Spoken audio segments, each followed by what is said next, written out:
Hello, everybody. Welcome back to Talking with Talent. Sorry we weren't there last week. My house was falling apart.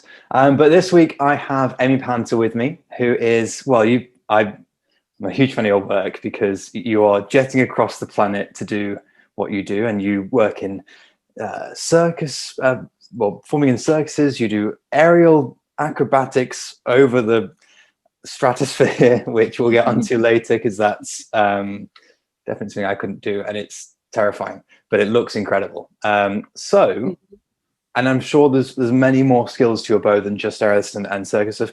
You also do a lot of acrobatics on horseback, which again we'll come to later because that's fascinating. I think an amazing place to start really is actually where it all began for you. Well, it's interesting, particularly in the circus world. There is no one route. There's no one route that one person takes. Mm-hmm. Everyone has a different sort of lifestyle, and everybody's come from really different backgrounds, and everybody kind of goes a different way. The sort of general is that people have been gymnastics all the way through their youth, and then go, what do I want to do? Some people just want to go to Soleil and go off that route. But for me, I mean, I started dancing when I was 2. My mum was a dancer. She loved ballet, so I did the sort of classic Saturday sort of ballet, tap and modern, which I loved, and then I knew that I just loved to move, but I was always obsessed with gymnastics. But I lived in quite a rural part of Scotland, even though I don't sound it. I am actually Scottish, and we just didn't have any big gym clubs there, so we went to like sort of high school gymnasium and things like that, but I never really progressed the way I probably could have if I lived maybe in a city and had a bigger gym. So the changing point for me was actually horses and equestrian vaulting, which is the gymnastics on horseback. And that started at the age of 12 when I moved high schools, actually. And I had this sort of like, when you look back at your life and you have these tipping points of where things could have gone a different pathway, me choosing to go to a different high school, partly because I was being bullied at one school and I had the choice of going to another school, and I literally, my life changed overnight going to this different school. I was just treated like a different person, and it was wonderful. And so it was a really amazing move. And literally on the first day I met still a friend of mine, best friend, who said, "Oh, you do dancing and you ride and you do gymnastics, you should try vaulting." And she took me along there, and I loved it. And it is basically gymnastics on the back of a horse. So I did that. I tried to explain it to my dad, who hilariously, I did it for a year before he realised it was a real horse. He thought it was a gymnastics wooden horse. And it kind of shows you how little laid back my dad was, but like, oh, okay, right. And then we carried on. And I was in the Scottish squad quite quickly, and then because no one does vaulting, it's really easy to become be part of the British squad as well. So I competed for Britain for a couple of years, and at the time there was an age limit, so at 18 you had to quit. And you had to quit a team, because basically, even more extraordinary, I did a team style, which actually 3 people on one horse. We use very large horses, and they're very well trained horses. People who are sort of listening to this horrified. They are we're very small children on a very, very large horse. But for weight purposes, there used to be the rule of 18. Now we just keep the weight down. I could have gone on individually, but I actually really hated competition. I really hated the stress and the pressure of that moment, and the sort of panel of judges deciding whether you hold that move long enough, and actually there's almost a rigidity to competition I didn't really like, and I liked being creative, but there was almost a way that you weren't allowed to be creative in certain ways. And it already given me the bug for performing and also traveling, because we used to go to mainly Europe, where it's a bigger sport. And so I decided, like, I want to do something different. And during high school, I was a bit like, I don't really know what I want to do. I loved history, so I was kind of planning on going off that route. But I sort of wanted to be a stunt double, actually, and because I could do horse stuff, work there, and I thought that'd be quite fun. And so I looked into kind of doing sort of stunt register that was prominent at the time and doing things. But when you do what you do when you're young and sort of naive, and just write off to people and ask, like, it's like, what do I do? And people write back, and it's something I make sure I do now. People contact me going, how do I do this? Like, oh, this is how I do, because people helped me and gave me advice, and it is really helpful. And even though it's not necessarily the one way of doing something, it just gives you perspective on how you can go into something. So, and someone said to me, it's like, it really helps to have equity insurance and be a part of equity when you're a stunt performer. So you might want to look into going doing stage school or joining the circus or something like that. And I was like, ooh. Now, stage school to me at the time sounded terrifying. I also can't sing, but which is hilarious because I now actually work for a stage school teaching, and I would have been absolutely fine. But then someone said, "Oh, circus, that's quite a good idea. That might be quite a good thing." My dad also sent me off to a careers advisor when because I took 2 years out after high school, mainly to travel and work. Best 2 years I kind of took actually for a bit of perspective and some traveling time.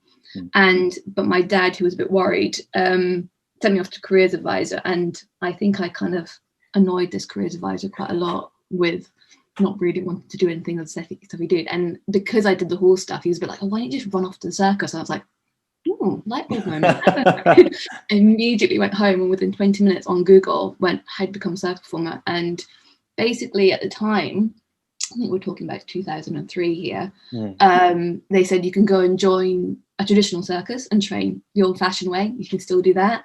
Or the circus space, which is now called the National Centre for Circus Arts, came up, which is in London. And it's a degree programme. You go and do a 2-year foundation course and then a 3rd BA honours degree. And I thought, that sounds like fun. Yeah. I'll apply for there. So I applied and went and did a 2-day audition. Walked away from it going, well, I didn't get in that because everybody in my audition had experience from circus. I was like, okay, I've been a little bit naive here.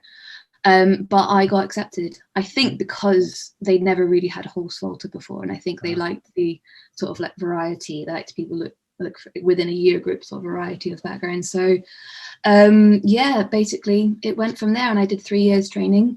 Right. And then left and had a very hard time finding work, struggled on, but I think stubbornness really helps, and a sort of a passion for what you do, and a love for the training side of it as well. You can't, I think the difference what I've noticed in some of my dance students and circus performers is that training never ever ends. You are training pretty much on a daily basis in some capacity or other. Physically training your discipline or disciplines at least like 4 times a week, maybe more. Less if you're working a lot. That's a problem, is that the more you work, the less you can train. But also loads of other stuff goes into it, and it's almost a full-time thing. So if you're not working, you've still got a lot to do. Whereas I think with a lot of my dancers, as soon as they graduate, they don't necessarily do classes anymore. Sometimes do the odd one, but you have to love the training side to be a circus performer. You have to love that. And almost like some people prefer the training side, circus. And that's why, and you have to have a certain sadistic love of pain or not mind pain enough that it's worth getting the trick. It's a different mentality. So, yeah. So I always went off to circus school just on the basis of like, I just want to get strong, maybe go down the stunt route again. But also I always wanted to do horses. But when I started doing aerial I thought I'd do aerial because I'll get really strong. Then my love aerial took over, and I became basically an aerialist for the next sort of 5 years. Right. But then I started getting back into horsework again and started working with a company, a girl who actually she retired from vaulting the year I started. She retired undefeated British vaulting champion, and she'd gone off to acting school and didn't become an actress, so made a sort of like a horse vaulting show. And so I went and joined that, and that became sort of my life for 5 years, and I still work with her to this day and love it completely. So I try to sort of balance horse and aerial world. There's more work in aerial than there is in horses. Generally for horse work, you have to become part of the show, which I did in Disneyland Paris for the last 5 years. But unfortunately, that show is just closed due to COVID. I was going to say, okay, well, at least it's that reason. It had been running for 28 years. I think it's 20. Oh wow. Yeah, it's a long running show. So you were playing Calamity the end Jane? Of a year for it. So you were playing Calamity Jane, weren't you, in like a Wild West? Yeah, Annie Oakley. Oh, okay, yeah. So little princess of the West. Yeah, that was fun. That was kind of a sort of an unknown dream I had. I mean, getting paid to ride around an arena, shooting a Winchester rifle off the back of a beautiful Spanish horse is just, oh my God, it's like, I don't actually own a horse. I haven't owned a horse since I was 15, and yet I've had this sort of luxury lifestyle, getting paid to just ride other people's horses that are amazing. So one day I'll own my own horse, but at the time I wouldn't be able to do my aero lifestyle whilst training horses. So I have sort of like best of both worlds, I reckon. But yeah, so sad as it is, the show is closing, I'm so thankful for the time I had there. It's just like so much fun. I mean, and sometimes you kind of like pinch yourself going, this is bizarre but also great. You know, and a bit of a crazy show, you know. It was working with animals, guns, kids, and audience participation. Now, were they like blank firing rifles, or were they just toy guns? Okay. Thanks. Yeah, I mean, there's a certain part of it where you're trying to make everything look realistic, and you got it, but they're real. It's a real Winchester gun. So it's heavy, so heavy. It's still got gunpowder in it, so there's still danger there. So even though you're firing blank, you still get the gunpowder flash. And so sometimes in the arena, especially when you're galloping, if you don't aim the gun at the right angle, you get this sort of like puff of gunfire smoke in your eyes, and that stings as well. Like I've done like a sort of whole scene, sort of one eye slightly closed because it a bit of gunpowder in my eye, going, yep, can't you see?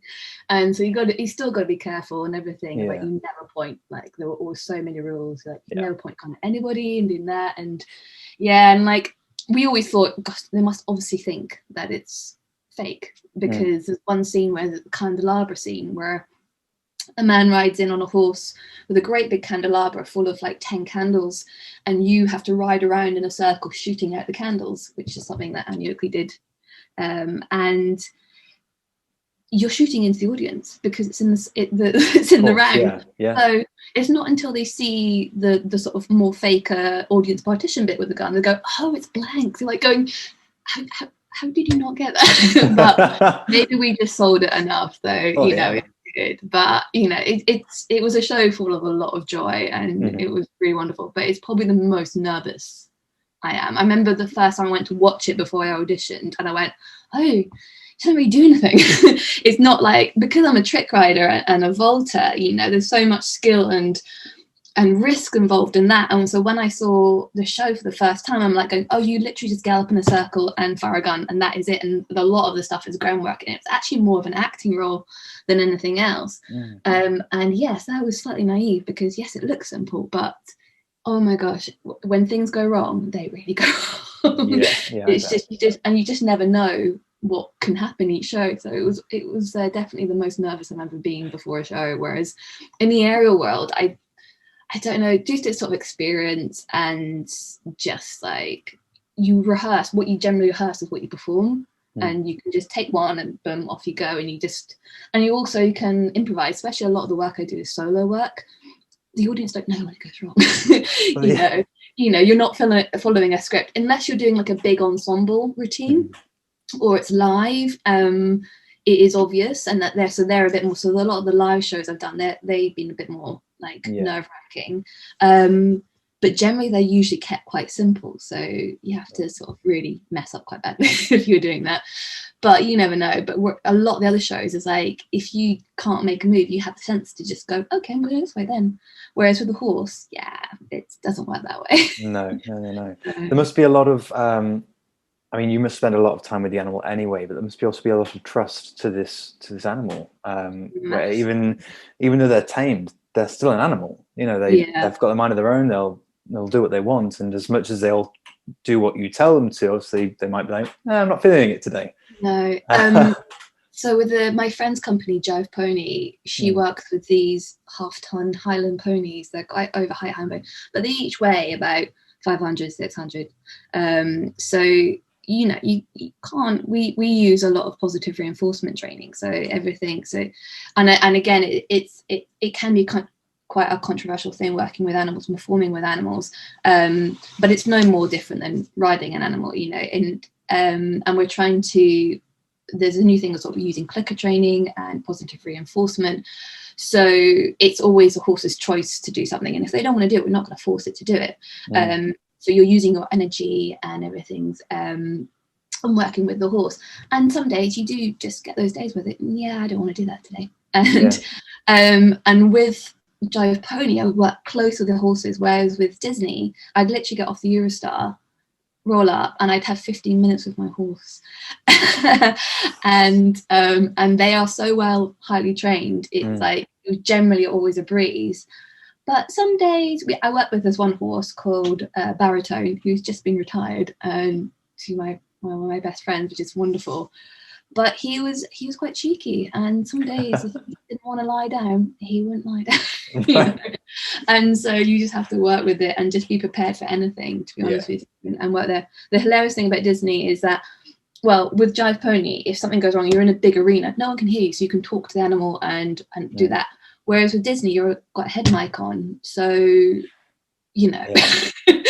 can't just go, and you can't go off script either. So you're just like going, using very sort of like intense facial expressions, going, I don't know what to do here. So get very good at improv within a measure. So wow, God, it must be it's somewhat nerve-wracking, and certainly I mean I'd love to go horse riding, but I've not had a chance yet. It's certainly it was something for 2020, but 2021 now, it's fine. 2021 will be the year. And but I mean, just getting on the back of a horse is nerve-wracking enough, but then to stand on the horse and to do a backflip off the horse, or all the stuff you do is it's honestly it's jaw-dropping.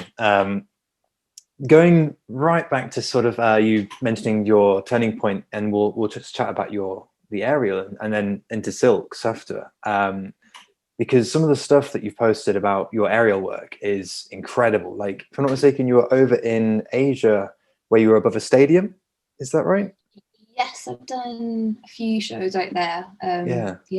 And you seem to be miles above the earth. I'm sure you're not, but you see this tiny little balloon floating, and you're like, what's that underneath it? And you're just dancing below this hot air balloon. Or how is it actually? How are they up there?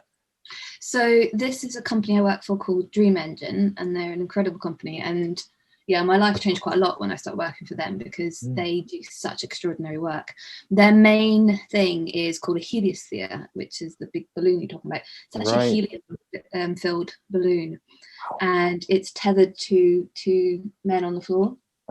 And basically, you're strapped to a sort of like a harness, so you can spin 360 in both ways, and so you get taken out, and it's generally a large crowd kind of performance. So and it's very interactive, so you can go top height, I think, is about 22 meters, so it is quite high, but you can come down right down to the audience to touch. So when they sort of fix their ropes at a certain height, and so when they walk out, the balloon comes down, so it's really lovely and interactive. So you can come down, and literally is probably the closest you'll get to flying. It's the first time you do it, it's just like, oh my god, it's incredible. And actually, I think every time you do it, there's never a time where you're like, oh, I'm so bored. I mean, it hurts, but there's never a time where you don't enjoy doing it. It's lovely. So but because of that kind of scale of that show, it's always these incredible experiences, all these big shows. And we did one in Korea a couple of years ago, and I think we were over an audience of about sort of 50,000-60,000 people, and they kind of the weather is really affecting. And sometimes you do shows and they're great and they do that, but sometimes they're just some certain shows I just have this kind of like magical sort of feeling to them, and they just, when everything just comes together and it works, and you just literally have this moment of you're just sort of soaring over this crowd of people, and then you go up. We do this thing called swirling, which generally, if you ask all the aerialists that do this, it's the worst part of the show because it's the most painful part of the show, but it looks incredible. And basically the sort of the riggers on the floor run forward and back, and what you get as well is this big sort of circle swirl. So you go up and over the top, and then as you come down, or they get sort of Peter Pan moment of sort of like over the thing. So quite often we do it over water, so we do it over swimming pools and like that. So I've done it. My first aerial show was actually in a hotel in Monaco, high pressure. Yeah. And yeah, I had to do it over the pool, and then you just get this moment, and it was at night time, so you got all the lights and the water, and you're just going over it. It's this kind of like Disney sort of moment of just taking your fingers along the pool and then going flying up and over. And So as in, you were close enough to actually drag your hand through the water? yes, and if gosh. you know they're feeling funny, beautiful. they will dunk you as well. Well, yeah. The rigger's favourite thing, because you have absolutely no control, so the rigger's favourite thing to do is, if there's a fountain, they will take you through it. Yeah, that makes sense. So, you know, you've got to keep them entertained sometimes. Yeah. So yeah. That's incredible. So, That's yeah, and so yeah. So they do a lot of work, and we've been in China the last 2 years, both summers, doing shows there, and yeah, it's great. It's such a fascinating part of the industry that's you don't see that often, which I think is why I'm always in awe whenever you post stuff. It's like, oh, what's she doing now? Do you ever find that it's, and I really hope this doesn't affect future performances, but I'm assuming you're not scared of heights at this point? No. Have you ever had a moment where you go, oh, that's actually quite high? Generally every time you go up, but it just doesn't really bother me so much anymore. Sometimes it varies on the show and the place and the circumstances. And aerialists are not people who are not afraid of heights. Actually, most aerialists are terrified of heights. They just get on with it. And I think it's something you have to learn, and something you have to train and prefer. And actually, I don't like it if someone is said that they're not afraid of heights. I mean, I say I'm not really afraid. They don't bother me so much because I've trained it and because I'm so used to it. Yeah. But there are certain things you do and don't at height, and you just learned, as I say, like, even if you're in part of an ensemble, if there's any moment that you are not sure or you're worried, you know, you calm down or you don't do that move. It's very, very strict, you know, it's your life as well. And I think because aerial has become so popular, and even from a sort of, you get now what we call kind of professional trainers who don't really perform, they just train and they love it. But it means in a really good way, the skill has gone up super high, but there's a difference between training a skill and performing a skill, and there's just so many more factors in the moment of performance, and it does affect what you do. And you know, sometimes it's just not always the conditions to do certain tricks or moves, and therefore you've got to be really safe. The start of my career, I was terrified every time I went up. You know, I was literally shaking, and that was more on sort of equipment based aerial. Like aerial hoop is sort of seen as one of the most common aerial things, and it doesn't really have it doesn't really have a lot of kudos, because you know, I could literally take any member of public and put them on a hoop and teach them 6 moves in a row, you know, day one. It's right. You know, but I believe that any piece of equipment is as hard as you want to make it, and you put an aerial hoop at height, and it's terrifying because you just feel this enormous void underneath you, and it's just literally, you're suddenly aware for the first time. Even if you've been training on a hoop for like 3-4 years, I was like, oh, it's just a bar. You know, I'm just holding on. And like, I actually, because I teach at the moment, I put my student up on the hoop at height last week, and she'd never been at height on a hoop, and she'd been training hoop for 3 years, and she went, I've not really done a height train. I was like, okay, let's do that next week. And I put her up to about 7-8 meters. And I even let her climb a silk onto the hoop, so the silk is still connected to the floor. And like, this girl, she moves beautifully. She's got so much freedom on the hoop and like that. When the hoop is about 2 meters off the floor, which is where we train normally, the height we kind of train on a usual basis, put up it, and she couldn't move. She was just frozen. And the thing is with aerial, like, you don't often have to perform at height. You can go your entire career performing, you know, in cabaret at 2 meters off the floor. You know, there's some venues I've been at where I performed a half a meter off the floor. Actually makes it harder, you know. And it's actually only in sort of the last 4 years I've really started working at height, and that's the reason why I'm actually okay at working with height. I find training working at height scarier than actually being at height in a show, because I think when you're in a show, you're in that moment, you just get on with it. You just have to be sensible. You have to know your own strengths. You have to trust yourself, and don't ever do any move that has got any risk in it, really. No one wants to see someone fall. But at the end of the day, it's like, circus is not necessarily about the death-defying things. In certain places, in sort of some things, you know, if you're doing Wheel of Death, then you are going to be death-defying. But, you know, nowadays it's all about, you know, just entertaining the audience. It's not about like, whereas back in sort of the 1920s, like, oh, are they gonna fall? You know, we don't necessarily always have safety, particularly doing hoop. But even if you do have safety, things can go wrong. And I think it's I think when aerial's gotten so popular, especially as like, you know, it's gone into pole studios as a fitness thing. And when people sort of see it in that capacity, they don't see it as something that's sort of dangerous. And when I talk to my students that are not circus students, like sort of dance or public, I think when they sort of think about doing height hoop over, say, sort of 4 meters or so, they're like, oh my gosh, but what would happen if you fall off? I'm like going, well, the fact you haven't even thought about that shows you don't really appreciate what you're putting yourself into when you go into the aerial world. And I think when you train circus and aerial from a professional point of view, these are things you should be thinking about, is that it can go wrong very rarely, but you know, there is risk in it, and you have to be very sensible and make smart choices in the moment of a show. You know, it comes down to that section, you know. But at this time of year always reminds me, because I mean, this is the 1st December, I'm sat at home not doing anything. It's bizarre, but normally it's my busiest time of year. And since working for Dream Engine particularly, but actually it seems quite common, at the coldest part of the year in Britain, they make you perform outside. And so quite often I'm hanging from a hoop in Durham in -5 in a catsuit, you know, and like going, and what happens, your grip on your hands when it's cold goes really slidey and soft and silky. And even psychologically, you kind of go, I don't know if I'm going to be able to hold on. And so, say I had to do hoop routine in Durham, and I had a routine in my head, but I didn't know in the conditions when I went out at 9 o'clock that night what I was going to be able to do.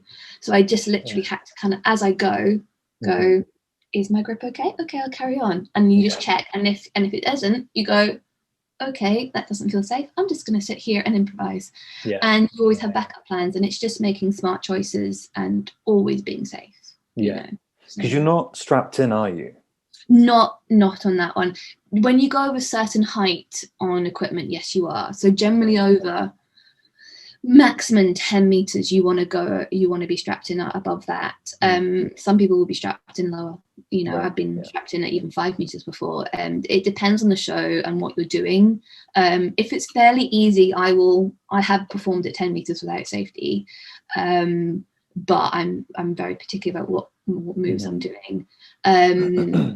And say you go to a show like Cirque du Soleil, they will have like the hoop acts. They go from sort of 1 meter to 20 meters, but it varies on what they're doing. And you know, if you want to perform harder tricks, you just bring the hoop down and you do those tricks at that lower height.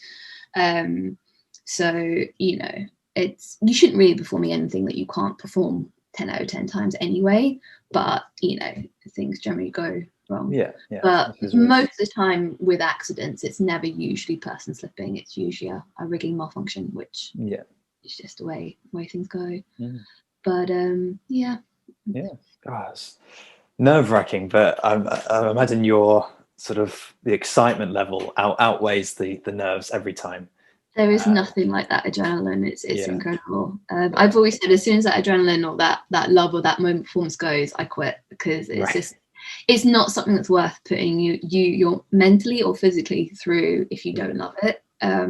You have to live it. But I also don't understand how anyone couldn't love it. It's great, but it's a lot on the body. And actually, you know, we're talking about sort of the danger side of it. Most of the time people go through the whole career absolutely fine, and the worst thing is like pulled hamstring, you know, or the shoulder injuries you get from an aerial. Like, it's the injuries, those muscular and ligament ones, that they're the ones that really get you. So it's almost more about looking after your body and keeping it healthy. I mean, people perform circus until quite a late age. You know, we generally have quite a longer career than a lot of dancers. Not as long as actors for sure, but you know, my teacher retired at 50, still looked like a Barbie doll. So, you know, she was incredible. But yeah, some people, it's all very different, but you can have quite a long career in circus if you do it right and you look after yourself right. So that's brilliant.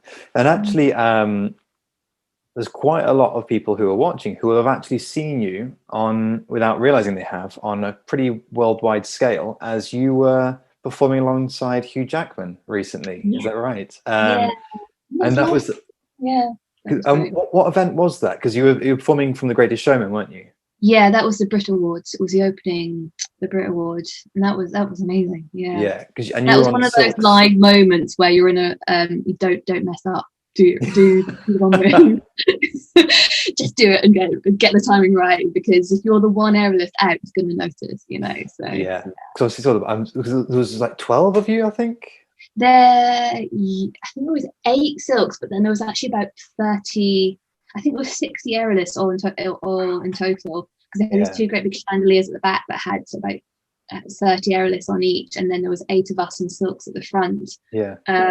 So yeah, and you know, we put that show together in 2 days, I think. So you know. So were you rehearsing? Sorry, carry on. That's okay. We always have this thing in sort of like, particularly in the more corporate world, where it's like when it comes to silks, it's always splits and a roll down. It's a bit like, yeah, that's what I want to see, isn't it? It's just the most dramatic. There we go, the splits and the roll down.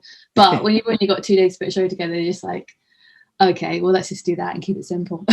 Well, yeah, and I guess also, I guess on that sort of scale, with so much going on, whether as you just said, you've got 30 areas behind you, you've got you guys on the silks, you've got the dancers below, you've got obviously Hugh Jackman singing, and then the rest of the singers. There's a lot to take in anyway. So I imagine if simple is probably better in those circumstances, where you've got always for the audience to try and take in everyone, because you could watch that video 8 times through and still be seeing and focus on a different part of the screen and still see an entirely unique performance from each performer. But how was that? Because that must have been a pretty big crowd as well at the Brit Awards. That was amazing, and yeah, and being live is always interesting. So yeah, that was great. It was just kind of like that moment. It's like, I've got to enjoy this, but I've got to like focus on what I'm doing as well, and also hope that my back's not to the audience, because you have no control on your positioning when you're in the air. And it's always that moment on splits, it's always like you're facing side on. You're like, damn it. But luckily I think we're all front on, so it's really good, and it's just those kind of unknown factors that you can't control. And we were high as well, so that was an interesting kind of, we were actually taken up to about sort of 15-16 meters. And the worst thing about that one is that it's a classic thing in sort of TV and film and production, is that they kind of like go, we want the aerialists, but we only want them at 1 second. And we only want that roll down. Is like generally sort of like all the sort of like attention goes on to dancers, and there's 1 moment for the aerialists, but that what you don't see is the fact that we then have to be pre-set up there for that 1 moment.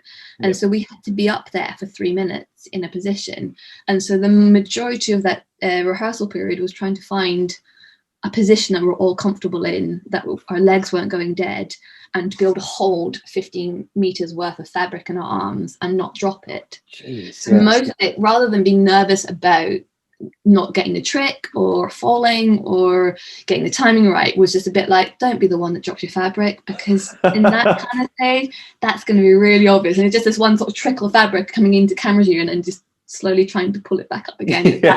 Those are the kind of thoughts that go through your head, and you're just like, and the more you think about it, the more you tense up, and then when you come to move, you're a bit like, so, you know, and there is no way of wrapping that one part of your body doesn't go dead. So we almost just had to train being still for 3 minutes in the most comfortable position that we could have found, basically, and then boom, boom, boom, do the moves, and it's over before you know it. So. You know, and those kind of shows, they don't come around very often. I've been incredibly lucky to do quite a few of those kind of things over the course of my career, but you just have to learn to love every second of it, because they're not the sort of like the regular ones. I've just had a few of them where they're just ultimate pressure, and also doing simple things like I was a Mary Poppins in the opening ceremony for the London Olympics. Oh, wow. And all we had to do was, again, there was about, I think it was 30 of us, and all we had to do was we were very high. We were sort of coming in at about 60 meters over the ceremony, and at this 1 second moment, we had to pop open an umbrella and turn on some lights. And these umbrellas are like, we've got a lanyard around our wrist, but you're just being like, please remember, please open. And it's literally like this one music cue, and then do it, and then literally the whole performance. We did 2 months rehearsal, and the whole performance lasted 1.5 minutes. I think. Yeah. Wow. And that must have been a spectacle as well, because being involved with so many acts, not only the Queen dive bombing out of a helicopter, you know. Yeah. Stole the show slightly.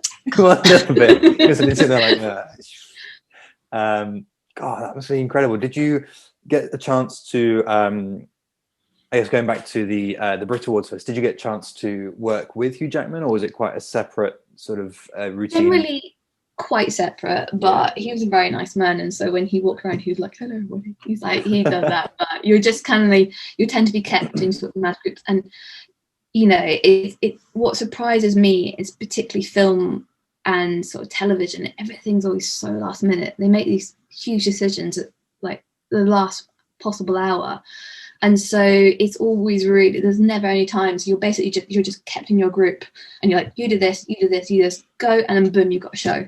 Right. And I think that's just down to like people just being in that really sort of highly skilled professionals, putting them all together, and off you go. And so you don't really get much of a chance, but to sort of sometimes meet, but a lot of time if you're walking around going, he's like, hello everybody, well done, you were great. And so yeah, that's nice. But yeah, nice and man. Did you have I guess it's even a grander scale than the Brit Awards, because with that opening sequence from the Olympics, there was, I mean, it went on for like 15 minutes. So there must have been so many groups rehearsing across probably London, actually. I'm assuming you weren't all together, and it was all done in chunks and separate people. Basically, where houses everywhere were filled with different people. And I think the acts, I mean, the ceremony was like incredible. And Danny Boyle was incredible. And he was someone who really got involved with each group. So we actually did spend a bit of time with him. He was great. But because of the aerial side of it, we did a little bit off-site, but we were mainly in the stadium for 2 months. Oh, wow, that's pretty cool. And then we did the Paralympic closing as well. And that hilariously, I think we had like 2 weeks to rehearse that, or maybe even less. But we had to do nights at the stadium because the Olympics were going on, the Paralympics were going on. Basically, I remember coming in, and the last race would be going in, and our dressing room was right beside the 100-meter track. Right. So I remember watching Oscar Pistorius do his race, right? And that was the only bit of the Olympics I actually got to see live, and then we would rehearse until 5 a.m, and then go home, and then all started again. Yeah, I guess that obviously is a full rehearsal day. Yeah, but at night. So at night, yeah. It was good. It meant we got to run around the track a few times. Well, that's true. Yeah. Running on the track. Did it once because it was like further than I thought. I was like, oh, I'm not a runner. Oh, that was a long way. That was a long way. No. But yeah, hundreds of meters and do silks, but running around a track that's running around a track. I used to run. I'm not really a runner anymore. It's honestly so incredible, and you've got such an sort of adventurous lifestyle with what you do, I guess. And just to sort of, I guess, close this today, as I'd love to chat you for hours, but I try and keep it around 40 minutes. But my final thing would be, what is this sort of most extreme, I guess, weather conditions you performed in? Like, do things get cancelled for areas because of rain, or is it like, no, you keep going? Rain, you generally carry on. Right. You just get wet. Wind is a bit of a problem. Right. And yes, get cancelled a lot. Generally with Dream Engine, I was sort of expecting them to cancel a lot, and then they actually go ahead with quite a lot, and they don't have many cancellations. This is with the balloon, because that's very, very affected by weather. And just because it's such a heavy object, when you get gusts, you just go and you can get dragged along, and it's not good. So they are, when you go to a heliosphere gig, also standing up with a sort of wind measurements, just measuring, going, what's your limit?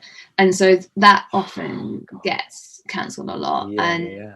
However, with normal aerial, we do actually tend to go up in quite a lot of bad conditions. Obviously never thunderstorms or anything like that, but no. I performed in rain, and I performed silks in quite high wind. I mean, if it's ridiculous, then no, but there has been times where I've been holding onto a silk, and the bottom part of the silk is going out at 90 degrees, and that's kind of normally my limit. I'm like, and that really tests your strength as an aerialist as well. And like, when I'm training students, I say, yes, you do have to be certain amount of strength to do the tricks, but what's more important is like an aerialist has to be strong to get yourself out of trouble. Okay, so when things go wrong in aerial, the lactic acid sets in immediately and you panic, and then it goes into your forearms, and they puff up, they swell up, and you feel like you lose your grip, which is the worst thing you want when you're at height and you're panicking. But that's what you have to train for, and that's why you have to have quite good stamina. And I've noticed it when I've not been, say, aerial fit. So you have a bit of time off, or over the Christmas period, or after your shows are finished, you go home and you have a couple of weeks off. When you come back into it and someone suddenly goes, "Right, we got a show," you're like, and normally everything goes fine. But when I've been working for Dream Engine, it's a lot of outdoor gigs, and it's the most I've had to work with conditions. And they do these big inflatable structures as well, and they can withstand quite a lot of wind, but so it's down to you what you can decide to do, because the structure is fine, and so it's up to you with that. And sometimes you have to kind of go, some days I'm fine, other days, do you know what, I know my energy is not great, I'm going to say no. So, but yeah, we will always try and put on a show if we can. Absolutely. And so I guess right back to start, when you're talking about training and getting into training, you run now your own school or part of a school? No, I work for two schools. I work for Tele Conti, their stage school, and they get aerials part of their course. And I work for the National Centre for Circus Arts, where I trained on the degree, doing that. And I do privates here, there, and everywhere, and just finding studios. Well, I'll pop up their Instagram tags, and so people can find sort of training if they're interested. And there are many schools popping up now. It used to be quite rare, but nowadays the best thing to do is just Google it. But there are so many places in London, but you'll find them all over the country where they're just popping up here. Generally, all pole schools have started breaking into sort of like particularly aerial hoop. But it's a great form of exercise, apart from the calluses on the hands, but it does give you great abs. So there is that. Well, thank you so much for joining me today. Honestly, it's been incredible talking to you and hearing the insight to your life, because it's quite a life. And everyone, if you're interested in aerial hoop or anything aerial and horseback, have a look at the links, and we'll pop them in the description below and all that sort of stuff. And again, Panter, thank you so much for joining us on Talking with Talent, and we'll see you all next time.